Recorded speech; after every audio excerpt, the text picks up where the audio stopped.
চলতি বছরের সিনেমাগুলোর মধ্যে আলোচনার শীর্ষে রয়েছে শাহরুখ খানের নতুন সিনেমা কিং।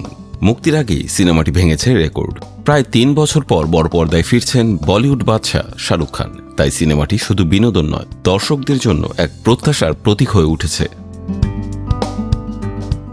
শাহরুখ খানের নতুন সিনেমা কিং নিয়ে উৎসাহ আছে সবারই। 2023 সালের পর কিং খান ফিরছেন বড় পর্দায়, সঙ্গে আছেন তার কন্যা সোহানা খান। সেখানে তিনি প্রথমবার বাবার সঙ্গে অভিনয় করছেন।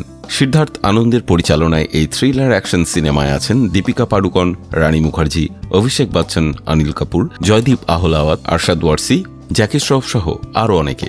অ্যাকশন, আবেগ আর পারিবারিক সম্পর্কের জটিলতা সব মিলিয়ে কিং এর প্রতি দর্শকদের আগ্রহ এখন তুঙ্গে। আইএমডিবি জানিয়েছে, সিদ্ধার্থ আনন্দের কিং 2026 সালের সবচেয়ে বহুল প্রতীক্ষিত সিনেমা। প্রতি মাসে 25 কোটি ব্যবহারকারীর পেজ ভিউ বিশ্লেষণের মাধ্যমে প্ল্যাটফর্মটি সিনেমার জনপ্রিয়তা নির্ধারণ করে। এই তালিকায় শুধু ভারতীয় দর্শকদেরই নয়, আন্তর্জাতিক পরিসরেও ভারতীয় সিনেমার ক্রমবর্ধমান জনপ্রিয়তার প্রভাবকে তুলে ধরে। আইএমডিবির 2026 সালের বহুল প্রতীক্ষিত সিনেমার তালিকায় মোট 20টি সিনেমা স্থান পেয়েছে। হিন্দি 10টি, তেলেগু 5টি, তামিল 3টি, মালায়ালাম ও কন্নড় ভাষার 1টি করে।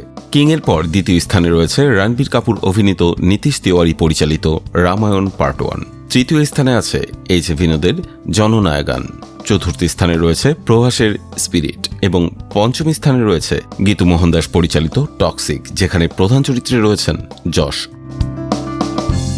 শাহরুখ খানের ফেরার উন্মাদনা ও সিনেমাটির বৈশ্বিক আকর্ষণ কিংকে 2026 সালের সবচেয়ে প্রতীক্ষিত চলচ্চিত্রে পরিণত করেছে।